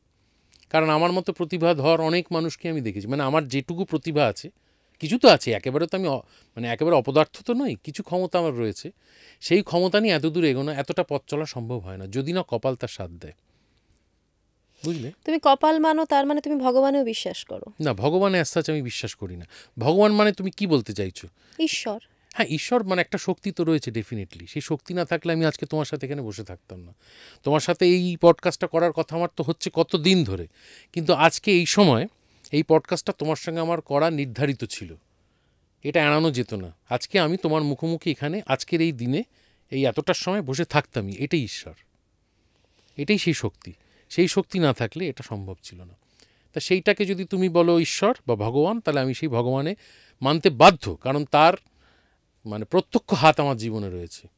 এই যে 90% ওটা তাহলে ঈশ্বর, যে কপালটার কথা বললাম। কিন্তু আমি আজ মূর্তি পুজোয় খুব একটা বিশ্বাস করি না, কিন্তু যারা বিশ্বাস করে তাদের প্রতি আমার কোনো আপত্তি নেই, করতেই পারেন, একটা আধারকে তো তারা অবলম্বন করতেই একদম। পারেন। আমার তো মনে হয় আমি নিজেই আমার ঈশ্বর। আমি নিজেকে আয়নায় দেখলে আমার নিজেকে প্রণাম করতে ইচ্ছে করে। মানে আমার সাথে যা যা ঘটেছে এক জীবনে, মানে তুমি ভাবতে পারো যে আমি ধরো মানে রাস্তায় রাস্তায় ঘুরে বেড়াতাম, এদিক ওদিক থিয়েটার করতাম, কেউ পার্ট দিত, কেউ দিত না, কেউ খেদিয়ে দিত, সেই লোকটা অমিতাভ বচ্চনের মতো একটা লোকের সাথে অভিনয় করতে গেল, এ তো আমি ভাবতেই পারি না। একবার না, দুবার, মানে পৃথিবী সহ ভারতবর্ষের অন্যতম শ্রেষ্ঠ অভিনেতা, তার সাথে অভিনয় করার সুযোগ পেলাম। মানুষটা কেমন? মানুষটা অসাধারণ মানুষ, অসাধারণ মানুষ। ওরকম তুলনাই হয় না ওরকম একজন মানুষের। খুব ভালো, দুর্দান্ত। হয়তো তুমি বলো একটা লোক 18 সালে আমার সাথে প্রথম কাজ করেছিলেন একটা বিজ্ঞাপনে, তখন আমার সঙ্গে কিঞ্চিত কথাবার্তা হয়েছিল। আমি কলকাতার শুনে উনি আমার কাছে ওনার পুরনো কলকাতার গল্প, রবি ঘোষের গল্প, সৌম্য মিত্রের থিয়েটার উনি দেখেছিলেন নিউ এম্পায়ারে, সেই সমস্ত গল্প বলেছিলেন। তারপর 22 সালে 19, 20, 21, 22, হ্যাঁ 4 বছর পর 22 সালে যখন আবার আমি গেলাম সুজিত সরকারের একটা অ্যাড করতে, তো তখন যখন সুজিতদা সকলের সঙ্গে ওনার পরিচয় করিয়ে দিচ্ছেন সহ অভিনেতা অভিনেত্রীদের সাথে, আমার টার্ন যখন এলো উনি বললেন যে আমি ওকে চিনি, আমি ওর সঙ্গে কাজ করেছি। আমি তো হতবাক, মনে বিস্মিত। রেখেছেন। ধরো 4 বছর আগে আমি যার সাথে কাজ করেছি আমারই মনে থাকবে না, বুঝলে? একবার কাজ করলে আমার সত্যি তাকে মনে থাকে না, ওনার কি কোনো মনে থাকলো? এটা সম্ভব? গত 4 বছর উনি তো আরও 40,000 মানুষের সাথে কাজ করেছেন আমার রেঞ্জের আর কি। তো আমি বিশ্বাস করিনি কথাটা। একটা বিশ্বাস অবিশ্বাসের দোলাচলের মধ্যে একটা শট যখন কেটেছে, উনি যখন বসে আছেন একা, আমি ওনার কাছে গেলাম, গিয়ে বললাম যে আপনার সত্যি মনে আছে যে আপনি আমার সঙ্গে কাজ করেছিলেন 4 বছর আগে? বললো হ্যাঁ, কেন তোমার বিশ্বাস হয়নি? না মানে উনি তখন বলতে শুরু করলেন যে উনি ওর সঙ্গে কোন অ্যাডটা করেছিলেন, কোন ব্র্যান্ড ছিল সেটাও মনে আছে কে ডিটেলে। ডিরেক্টর ছিল, কি শট হয়েছিল, আমার সঙ্গে ওনার কি কি কথা হয়েছিল, প্রায় সমস্তটা উনি বলতে থাকলেন আমাকে। বিস্ময়, তুমি ভাবতে পারবে না। এবং তারপর তো আমি বললাম তোমাকে যে আমি ওনার ভ্যানে গেলাম, হ্যাঁ, উনি আমাকে কমলালেবু অফার করলেন। তারপর আমি সাহস করে ওনার ফোন নাম্বার চাইলাম, উনি সেটাও আমাকে দিলেন। তারপর থেকে বছরে 1বার বা 2বার আমি ওনাকে হোয়াটসঅ্যাপ করি এবং 7-10 মিনিটের মধ্যে উনি রিপ্লাই দেন। হ্যাঁ, এটা আমি অন্য কোথাও একটা শুনেছিলাম যে উনি নাকি মানে খুব তাড়াতাড়ি রিপ্লাই কারণ করেন, তো সব ভীষণ সময় অ্যাভেলেবল। সারাক্ষণ মোবাইল নিয়ে থাকে, হ্যাঁ, শর্ট কাটলে উনি মোবাইলে চলে যান। ধরো আমাদের বাড়িতে যে দিদিমা ঠাকুমা কিছু থাকে না, সারাক্ষণ মোবাইল করছে, আমার মা আছে হ্যাঁ বাড়িতে। বুঝুক না বুঝুক, উনিও সেই রকম, উনি শর্ট কাটলেই মোবাইলে চলে যান, এত উনি মানে অ্যাডিক্টেড। ফলে উনি তো দেবেনই 10 তাহলে মিনিটে ভাবো, অ্যাকচুয়ালি এটার জন্য হয়তো উনি সবার মনটা পড়তে পারেন এখন, সব জেনারেশনের মনে উনি এখনো একদম, জায়গা করে রেখেছেন। এবং সবার সঙ্গে উনি তার মতো করেই কথা বলেন, তার জায়গায় নেমে বা তার জায়গায় উঠে উনি কথা বলতে পারেন। তুমি রিসেন্টলি দেখেছো মানে কেবিসিতে একটা বাচ্চা, বাচ্চা হ্যাঁ, দেখেছো? দেখছিলাম, ওটা হ্যাঁ। মানে ওটাতে তোমার কি মত? কি বাচ্চাটা একটু পাকা, এরম পাকা বাচ্চা তো আমাদের ছোটবেলা থেকেই আমরা দেখে আসছি। এরম পাকা বাচ্চা থাকে, কিছু করার নেই। বা আমরা বেশি প্যাম্পার করলে বাচ্চারা এরম পাকা হয়। তারপর ভবিষ্যতে যদি সে ঠিকঠাক হয়ে যায়, হয়ে যেতে পারে। আর যদি এরম পাকা থাকে তাহলে ভবিষ্যতে জীবনে কষ্ট আছে, কষ্ট পাবে, আমি চাপ প্র্যাকটিক্যাল, আছে। আমার মেয়ে 7 বছর বয়স, আমি ওটা দেখে একটু ভয়ই পাচ্ছিলাম যে জেনারেশনটা কোন দিকে যাচ্ছে। না মানে না, এটা পর আপব্রিঙ্গিং এর ওপর নির্ভর করে। চিরকাল জেনারেশন বলে নয়, আমাদের ছোটবেলাতে এরম পাকা বাচ্চা আমরা দেখেছি, যাদের বাবা মারা প্রচুর প্যাম্পার করতো, তুলনায় আতুপুতু কম করতো। ছিল না? না না, একই ছিল। এখন বেশি চোখে পড়ে, আজকে সারাক্ষণ সবটা আমরা দেখতে পাই না, চারিদিকটা তো আমাদের অবশ্য কাছে তখন দেখতে পেতাম না। দেখতে পেতাম না, জানতেই পারতাম না কত কি হয়ে যেত সারা পৃথিবীতে। কিন্তু তুমি নিজেকে দিয়ে বিচার করো বা আমরা যদি আমাদেরকে দিয়ে বিচার করি, আমাদের এতটা সাহস ছিল ওই লেভেলের একটা মানুষের সামনে কি ওভাবে কথা ও বলা? তো জানেই না সামনে কে বসে আছে, ওর কাছে সেই ইনফরমেশনটাই নেই। তার বাবা মা তাকে সেইভাবে ইকুইপটি করেনি যে সে জানবে যে সে কার সামনে বসে আছে। তার সামনে যে একজন ভুবনজয়ী মানুষ বসে আছে, একজন স্টলওয়ার্ড বসে আছে, সে জানেই না। আমার বিশ্বাস সে জানে না, তাকে জানানো হয়নি। তার মনে হচ্ছে যে তার পাড়ার দাদুর মতোই কেউ একজন বসে আছে, তাই সে ওরকম উদ্ধত। কিন্তু প্র্যাকটিক্যালি এখন আচরণ করছে। সাইকোলজিস্টরা যেটা বলছে যে এখনকার বাচ্চারা যেহেতু সবার ক্ষেত্রে বাড়িতে সবারই একটা পয়েন্ট অফ অ্যাটেনশন, সবার তারা অ্যাটেনশন পাচ্ছে, তো তাদের মধ্যে কিন্তু একটা উদ্ধত্ত ক্রমাগত বেড়ে যাচ্ছে, যেটা আমাদের সময় হয়তো অতটা ছিল না। হয়তো আমি তো খুব একটা বাচ্চাদের সাথে ইন্টারাক্ট করা হয় না আমার, কিন্তু তখনও তুমি ছিল এরম। বাচ্চাদের কাছে খুব প্রিয় কিন্তু। হ্যাঁ, প্রিয় তো বটেই, কিন্তু আমার সেভাবে তাদের সঙ্গে যোগাযোগ বা কথাবার্তা হয় না, তাই আমি জানি না। কিন্তু অনেক ইনোসেন্ট বাচ্চা আমি দেখতে পাই, না, কিন্তু প্রচুর আছে, প্রচুর আছে। প্রচুর আছে। হ্যাঁ, কিন্তু হয়তো আগের তুলনায় সত্যি হয়তো ইনোসেন্সটা কমেছে।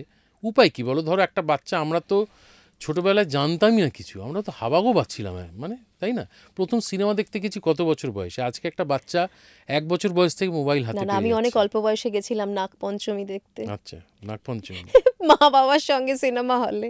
হ্যাঁ, যাই হোক, তাও আজকাল তো 1 বছর বয়সে পেয়ে যাচ্ছে হাতে ফোন। এখন তো মোবাইল। তো তুমি তাকে ছোট থেকে পাকা হওয়ার সমস্ত রসদ জুগিয়ে দিচ্ছ, তারপরে যদি সে হাবাগোবা হয়, মানে হাবাগোবা না হয়, তাহলে তোমার তো আপত্তি করার কোনো কারণ নেই, সে তো পাকা না, হবে। একদিকে ভালো, স্মার্ট হচ্ছে, সময়ের সঙ্গে তাল মিলিয়ে ওদেরও হ্যাঁ, চলতে কিছু করার হবে। নেই, যা সময় আসছে না, ভয়ানক সময়। তো তাতে তোমাকে জুঝতে গেলে, বেঁচে থাকতে গেলে, লড়াই করতে গেলে ওই কেবিসির বাচ্চাটার মতোই হতে হবে, কিছু করার নেই।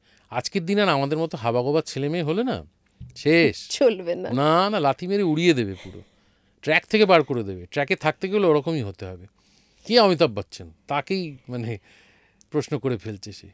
তো এইটা একটা আমার মনে হয় মানে একটা অ্যালার্মিং, যে আজকে এই জেনারেশন এখন, যে এইটা তো আমরাই করেছি না, এর জন্য তো আমরাই দায়ী। না, আমাদেরই তো তৈরি। বাচ্চাটা তো দায়ী না, তাকে যে বড় করলো, যে জন্ম দিল, যে পৃথিবী তার সামনে আমরা তুলে ধরলাম, আমরা সকলেই দায়ী। ফলে আজকে ওকে দায়ী করে কোনো লাভ নেই, তার আগে নিজেদের দিকে তাকানো উচিত যে আমরা কি করেছি। সত্যিই তাই। তুমি এই বারবার ধরো এই সময়টা খুব কঠিন, এই কথাটা বলছো।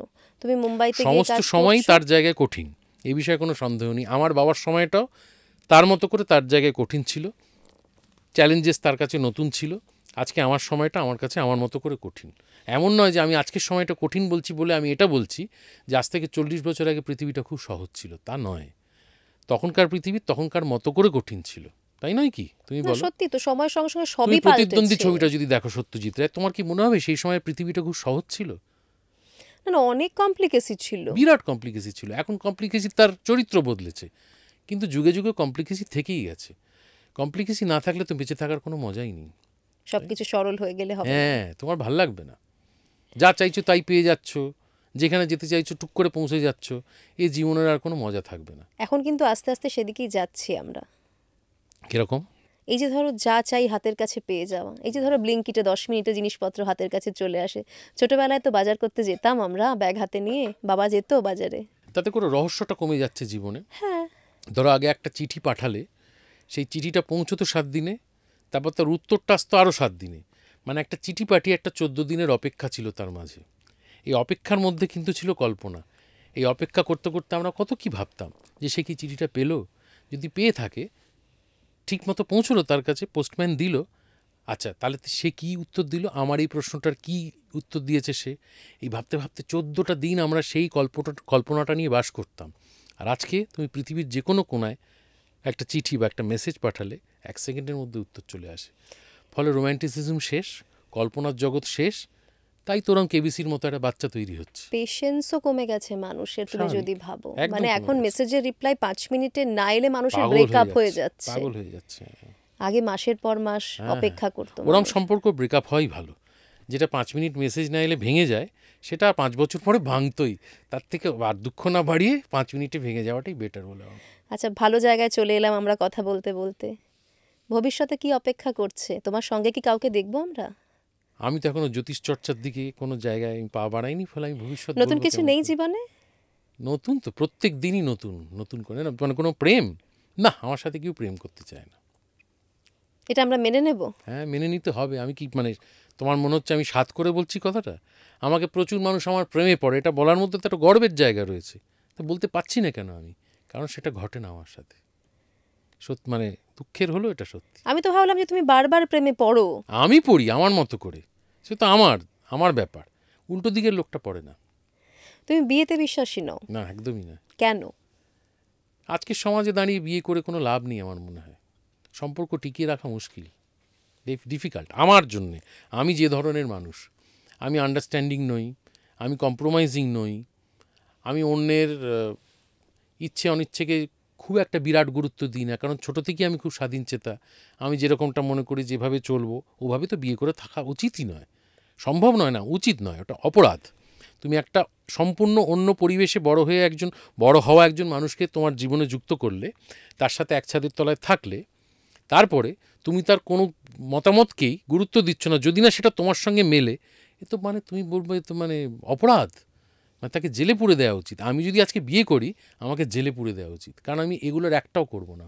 তাহলে তো একটা মানুষকে তো কষ্ট দেওয়া হবে। তো অকারণ একটা মানুষকে বিয়ে করে আমি কষ্ট দিতে যাব কেন বলো? তার চেয়ে সে আমার বদলে অন্য কাউকে বিয়ে করে আনন্দে থাকুক। জীবনে প্রেম আসেনি? হ্যাঁ হ্যাঁ, তা তো আসি, নিশ্চয়ই এসেছে। হ্যাঁ এসেছে, এসেছে। তো কখনো মনে হয়নি যে সেটাকে একটা আলাদা জায়গা দিই? না, কীভাবে আলাদা জায়গা দেবো এক ছাদের তলায় থেকে? হ্যাঁ, তুমি বিয়েতে বিশ্বাস করো না, লিভিনে তো বিশ্বাসী হতে পারো। লিভিং কেউ করেনি তো আমার সাথে, করলে আমি রাজি আছি এখনও, ঝামেলা নেই কোনো। লিভিং তো ভালো ব্যাপার, কোনো ঝামেলা নেই। যেদিন সিচুয়েশনশিপ বলছে আজকাল, হ্যাঁ আজকাল তো নতুন ওয়ার্ড হেভি এটা। ইন্টারেস্টিং বিষয়, আমার দারুণ লেগেছে। নিউ জেনারেশনের সব জিনিস খারাপ তুমি বলতে না পারবে না। না না এই বলাই যে যাবে না। সিচুয়েশনশিপের মধ্যে একটা জিনিস আবিষ্কার হলো, ধরো আমাদের পুরনো যারা দাদু জ্যাঠা, এদের যদি বিষয়টা বোঝানো যায়, তারা কিন্তু খুব খুশি হবে, ভাবে যে তাদের সময় এটা থাকলে তাদের কিন্তু একটা জীবন বেঁচে যেত। মানে এই সারাটা জীবন জেঠিমার সঙ্গে বিরাট অশান্তিতে কাটলো, কিছু বলা গেল না, সমাজ কি বলবে এই ভয়ে। সিচুয়েশনশিপ যদি থাকতো, তাহলে যেদিন ভালো লাগছে না ভালো লাগছে না, তুমি তোমার পথ দেখো, আমি আমার পথ দেখি। আমার খুব ভালো লেগেছে বিষয়টা। কিন্তু আমার সঙ্গে যদি কেউ না থাকতে চায়, তা আমি কি জোর করে একজনকে বেঁধে রাখবো বলো? আমি আমি খুলে রেখেছি দ্বার, যদি কেউ আসতে চায় আসতেই পারে। ক্রাইটেরিয়া কিছু থাকলে বলে দাও, দর্শকদের মধ্যে যদি কেউ থাকেন। ক্রাইটেরিয়া কিচ্ছু নেই। ক্রাইটেরিয়া যে আমার ভালো লাগতে হবে তাকে, আর আমার কোন পরিবেশে কাকে ভালো লাগবে সেটা আমি এক্স্যাক্টলি বলতে পারছি না। মানে বিশেষ কোনো ভাবনা চিন্তাও না নেই? না, ওরকম কোনো ক্রাইটেরিয়া নেই বাঁধা ধরা। ধরো আজকে আমার যে যে গুণের জন্য একটা মেয়েকে ভালো লাগছে বা একটা ছেলেকেও ভালো লাগছে, আজ থেকে 1 বছর পরে সেই গুণগুলোকে আমার অসহ্য লাগছে, আমার সম্পূর্ণ অন্য কিছু গুণাবলী ভালো লাগছে। এবার ধরো আমি একটা বিয়ে করে ফেললাম 10টা গুণ দেখে, 2 বছর পরে সেই গুণগুলো আমার কাছে আর ভালো লাগছে না, তার সঙ্গে এক ছাদের তলায় থাকা, তাকে তো খুন করার শামিল, তাই নয় কি তুমি সে বলো? তো নিজের ক্ষেত্রেও তাই। হ্যাঁ এক্স্যাক্টলি। তো আমি তো এইরকম চরিত্রের, আমি কিছু করার নেই আমার। এবার তারপরে আমার মনে হচ্ছে যে আমার ক্ষেত্রে বিয়ে করাটা ভুল হবে, এখনও অবধি তাই মনে হচ্ছে। এখনও তো জীবন পড়ে আছে, অর্ধেক জীবন আবার বললাম। এই বাকি অর্ধেক জীবনে যদি সেই রকম ভাবনা চিন্তার কোনো আমার বদল ঘটে, তাহলে হঠাৎ আমি বিয়ে করে ফেলতেও পারি, কে বলতে পারে? কাল তো কেউ দেখেনি না। একদম তাই, না বলা যায় না, কোনো কিছুই হট না করে বলা বলা যায় যায় না যে আর না। ওটাই তো মজা, ওটাই তো রহস্য। আমি যদি একদম ঠিক করে ফেলি যে আমি কোনোদিন বিয়ে করব না, সেটাও ভুল সিদ্ধান্ত হবে। করে ফেলতেও পারি, আবার নাও করতে পারি। আমাকে একটা কথা বলো, তুমি মুম্বাইতেও কাজ করছো, তুমি এখানেও কাজ করছো, কি ডিফারেন্স দেখতে পাচ্ছ? এটা নিয়ে কিন্তু সবাই, প্রত্যেকেরই কিছু নিজস্ব মতামত থাকে। খুব যে ডিফারেন্স আছে তা নয়, টাকাটার ডিফারেন্স আছে শুধু, অনেকটা। অনেকটা অনেকটা। একটা আইডিয়া দাও। এখানে তুমি একটা কাজ করে 5 টাকা পেলে, ওখানে তুমি 70 টাকা পাবে সেই কাজটার জন্যই। সেই সময়ে কালে বা সেই সেই ওয়ার্কিং আওয়ারের মধ্যে সেই পরিশ্রমটা করে তুমি ওই টাকাটা পাবে, এতটাই তফাৎ। তুমি এবার যেই টাকার নিরিখটা এত বেড়ে যাচ্ছে, তাহলে সব পরিষেবাগুলো অনেক ভালো হয়ে যাচ্ছে, তাহলে বদল বলতে ওইটাই বদল। মানে ধরো তুমি এখানে একটা মেকআপ রুমে 4 জন মিলে বসে আছো, ওখানে তোমার জন্য একটাই মেকআপ রুম, পুরোটা তুমি একা দখল করে থাকতে পারছো। বা ধরো তোমায় যে হেল্প করছে, চা দিচ্ছে, খাবার দিচ্ছে যারা, এখানে সংখ্যায় হয়তো তারা 3 জন, তারা সামলাচ্ছে 50 জনকে, ওখানে 50 জনের জন্যই 20 জন। ফলে সমস্ত বিষয়টাই অনেক সহজ হয়ে যাচ্ছে, অনেক কমফোর্টেবল হয়ে যাচ্ছে। আদারওয়াইজ টেকনিক্যালি কাজের জায়গা থেকে খুব একটা ফারাক নেই, বরং তুলনামূলকভাবে আমি বলবো আমাদের বাংলার যারা টেকনিশিয়ানস তারা অনেক বেশি এফিশিয়েন্ট ওনাদের তুলনায়। কম মানুষে বেশি কাজ করতে হয়। এবং কত কম সময়ের মধ্যে কত কাজ করতে হয়, এটা একটা বিরাট বড় চ্যালেঞ্জ না? মানে ধরো যারা টেকনিশিয়ানস, যারা ধরো আলো করছে, ক্যামেরার কাজ করছে, আর্ট সেটিংয়ের কাজ করছে, তাদের তো সেই অর্থে কোনো রেস্টই পায় না। তারা 14 ঘন্টা, 15 ঘন্টা, 16 ঘন্টা শুটিং হচ্ছে। একজন আর্টিস্ট একটা সিন করে সে এসিতে বসছে, খাচ্ছে দাচ্ছে, সময় কাটাচ্ছে, একটু আড্ডা মারছে, তার সিন নেই। কিন্তু যারা টেকনিশিয়ান তাদের তো 24 ঘন্টা খাটতে হচ্ছে যতক্ষণ শুটিংটা চলছে। সেই তুলনায় আমি বলবো যে ওইখানকার টেকনিশিয়ানরা অনেক বেশি সুখী আর কি। আমাদের এখানকার টেকনিশিয়ানরা অনেক পরিশ্রমী, কাজ করতে পারেন তারা, সেই কাজ করতে পারেন এবং ঠিকঠাক কাজ করতে পারেন। মানে তাড়াহুড়োর মধ্যে যে খারাপ কাজ হচ্ছে তা নয়, কিন্তু মানে সেই কাজটাকে তুমি বম্বের একটা কাজের সঙ্গেও তুলনা করতে পারো, এমন কিছু কাজও এখানে হয়। সে তো হয়ই। তুমি একটা ওয়ার্কিং আওয়ার নিয়ে কথা বললে, দীপিকা পাড়ুকোনের কথাটা আমার মাথায় চলে এলো ইনস্ট্যান্ট। উনি যে এই 8 ঘন্টার কাজের কথাটা বলছেন, শিফটের কথাটা, তুমি এটাকে সমর্থন করো? এটা সমর্থন করার ব্যাপার নয়। একজন ব্যক্তি যদি মনে করে আমি 8 ঘন্টা কেন 5 ঘন্টার বেশি কাজ করব না, তিনি সেটা ডিক্লেয়ার করবেন। তাতে করে যদি তার প্রযোজক মেনে নেয়, যদি তিনি 5 ঘন্টা বা 8 ঘন্টা কাজ করেই তাকে মুনাফা দিতে পারেন, তাহলে তার জন্য 8 ঘন্টা শিফট হবে। আর আমি আজকে 5 ঘন্টার কাজ করব, আমার প্রডিউসার বলল না ভাই আমি পারবো না, আমি 8 ঘন্টা তোমায় শিফট করে কাজ করে আমি আমার মুনাফা করতে পারবো না, এবং তুমি আমার কাছে ইন্ডিসপেন্সেবল নয়, তোমার বদলে আরও অন্য অভিনেতা রয়েছে, তিনি আমায় বাদ দিয়ে আরেকজনকে নিয়ে আসবেন।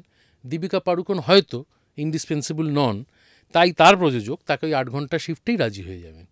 এইটি তফাৎ। এটার মানে ওরমভাবে কোনো নিয়ম নেই অ্যাকচুয়ালি। না, প্রচুর সমালোচনা তো হচ্ছে এটা নিয়ে। একটা ভদ্রস্থ নিয়ম তো আমাদের ইন্ডাস্ট্রিতে রয়েছে, 10 ঘন্টায় শুটিং হচ্ছে। টেলিভিশনে যেখানে আগে দিনরাত শুটিং হতো, এখন 14 ঘন্টায় হয়ে যাচ্ছে। 10 নিয়মটা থেকে মানা 14 হচ্ছে? ঘন্টা, হ্যাঁ হ্যাঁ, 100% মানা হচ্ছে। মানে আমি তোমায় বলছি, ওয়েব সিরিজ এবং টেলিভিশন যে মেগা সিরিয়াল, সেই ক্ষেত্রে এই নিয়ম দুটো মানা হচ্ছে। সিনেমার ক্ষেত্রে মানা সম্ভব হচ্ছে না অনেক কারণে। তার কারণ হচ্ছে সিনেমার বাজেট কমে গেছে আগের তুলনায়। তো সেই জন্য সেটাকে ওরমভাবে ঘন্টার নিরিখে বেঁধে ফেলা মুশকিল। তবু হয়তো চেষ্টা হচ্ছে, বড় মাথারা চেষ্টা করছেন, হয়তো সেটাকেও বেঁধে ফেলা যাবে কোনো সময়। তবে টেলিভিশন এবং ওয়েব সিরিজ কিন্তু এখন 14 ঘন্টাতেই শুটিং হচ্ছে, বেশ কয়েক বছর হয়ে গেল। মানে আমরা যখন শুরু করেছিলাম তখন তো দিন রাতের কোনো ঠিক ছিল না। ভোর 6টায় প্যাক আপ হয়ে আবার পরদিন 8টাতেও কল টাইম থাকতো। টেলিভিশনে আমি কথা বলছি। কিভাবে ব্যালেন্স করতে? আমরা তো চরিত্রাভিনেতা, আমাদের যে বিরাট ব্যালেন্স করতে হতো তা না। মুশকিলে পড়তো যারা নায়ক নায়িকা, বাচ্চা বাচ্চা ছেলে মেয়ে যারা, তাদের তো সব সিনে থাকতে হতো। ধরো আমি একটা দাদার পাঠ করছি বা কাকার পাঠ করছি, আমার হয়তো অতটা কষ্ট হতো না। আমার হয়তো রাত 11টা 12টায় ছেড়ে দিচ্ছে, আবার পরদিন বেলা 2টোয় ডাকছে। কিন্তু যারা মূল চরিত্র, তাদের খুব কষ্ট হয়েছে। তারা প্রচুর কষ্ট করেছে সেই সময়। যখন স্টার জলসা প্রথম এলো, সেই লুক অ্যান্ড ফিল দেওয়ার জন্য যে পরিমাণ শুটিং করা হতো, তখন এই সন্দীপ্তা, মানালি এরা যারা লিড করতো, বিরাট খেটেছে এরা। দেখেছি তো চোখের সামনে, প্রচুর পরিশ্রম করেছে। আজকে যারা নতুন কাজ করতে আসছে, তাদের কাছে কিন্তু ব্যাপারটা অনেক সহজ। তারা যাই করুক 14 ঘন্টার মধ্যে তাদের কাজটা করতে হয়। তুমি ছবি কখনো বেছে করো না বলছো, তো সেক্ষেত্রে সমস্যায় পড়তে হয়নি কখনো? কিরম সমস্যা? ধরো কাজটা করতে গিয়ে দেখলে সেইটা তুমি যেরকম ভেবেছো সেরকম হলো না, সেই লেভেলের মজা তো হলো না। তাহলে। একজন খারাপ ডিরেক্টরের ফ্লোরে কাজ করার মধ্যে কিন্তু অনেক কিছু শেখা যায়। একজন বড় ডিরেক্টরের ফ্লোরে অনেক সময় অনেক কিছু শেখা যায় না, কারণ সে এতই অর্গানাইজড। ধরো আমি উদাহরণস্বরূপ কৌশিক গাঙ্গুলি, একজন মাস্টার ডিরেক্টর। একদম। তার ফ্লোরে কিন্তু সমস্তটা সেট, তার মাথাটা পরিষ্কার একদম, তার ক্যামেরা যে ডিওপি, তার মাথাটা পরিষ্কার, তারা সবাই জানে কি করতে এসছে এক্স্যাক্টলি।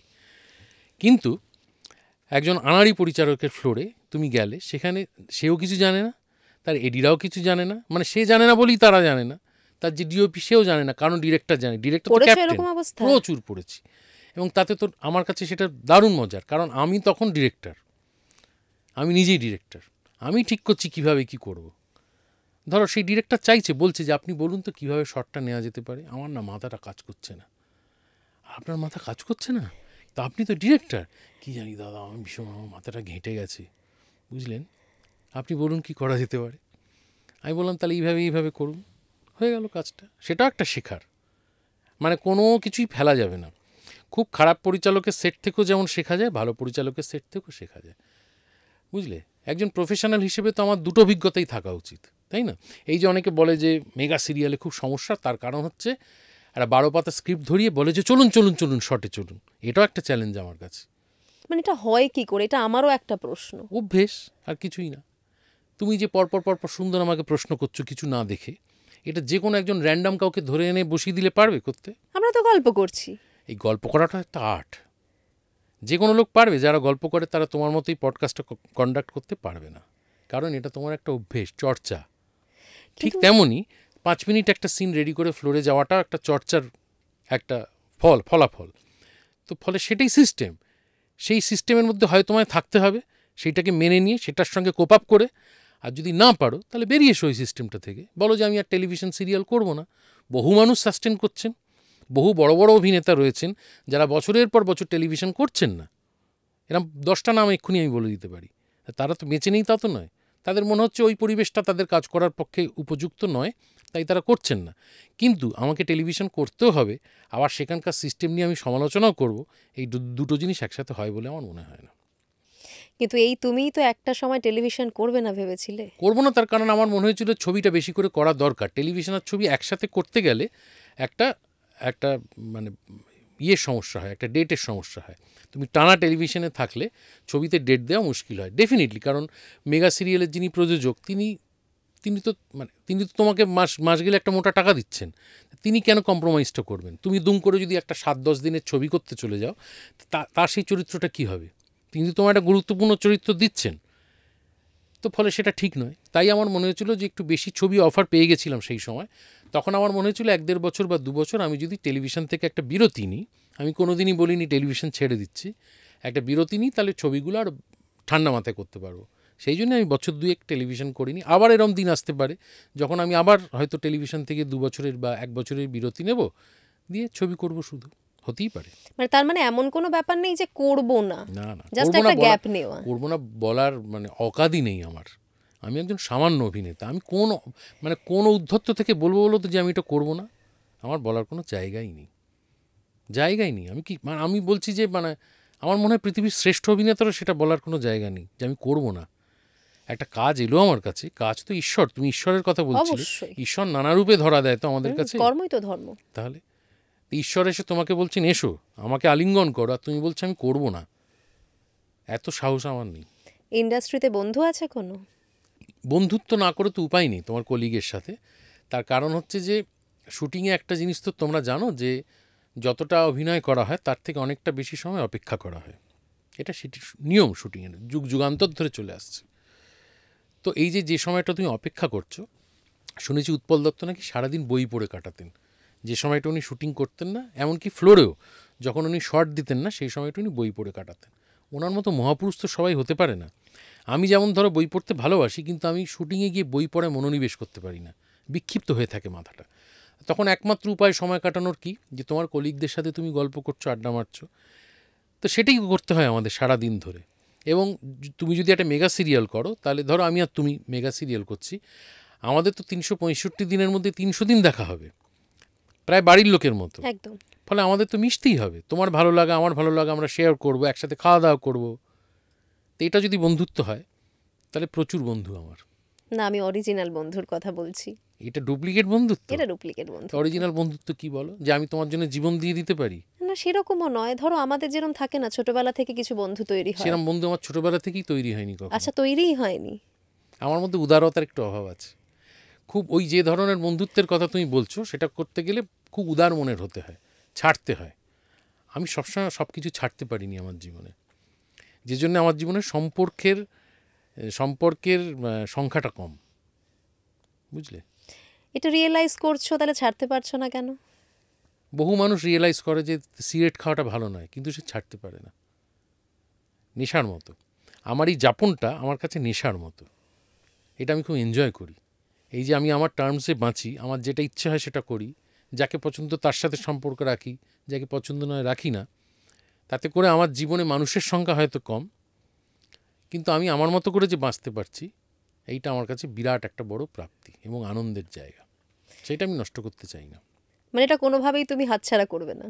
করতে তো ইচ্ছে হয়নি এখন অবধি। বয়স বাড়লে হয়তো হবে, বয়স বাড়লে হয়তো নির্ভরতা বাড়বে। হ্যাঁ। যত শরীর অশক্ত হবে, যত বয়স হবে, যত কি বলে দুর্বল হয়ে পড়ব মানসিক এবং শারীরিকভাবে, তখন হয়তো মনে হবে যে একটু মানুষ সম্পর্ক বাড়ুক। তখন হয়তো ধান্দাবাজের মতো আমি বন্ধু খুঁজবো তখন। এতটা অনেস্ট হয়ে বললে হবে? মানে সব কথা, এটা তো বেশি অনেস্টি হয়ে গেল। অনেস্টির মধ্যে আমরা বেশি কম বলে কিছু হ্যাঁ, আছে হলো নাকি? তো। মানে Honesty is এই যে equal তুমি to এভাবে honesty। বললে ধান্দাবাজের মতো বন্ধু খুঁজবে, তাহলে তোমার বন্ধু কে হবে?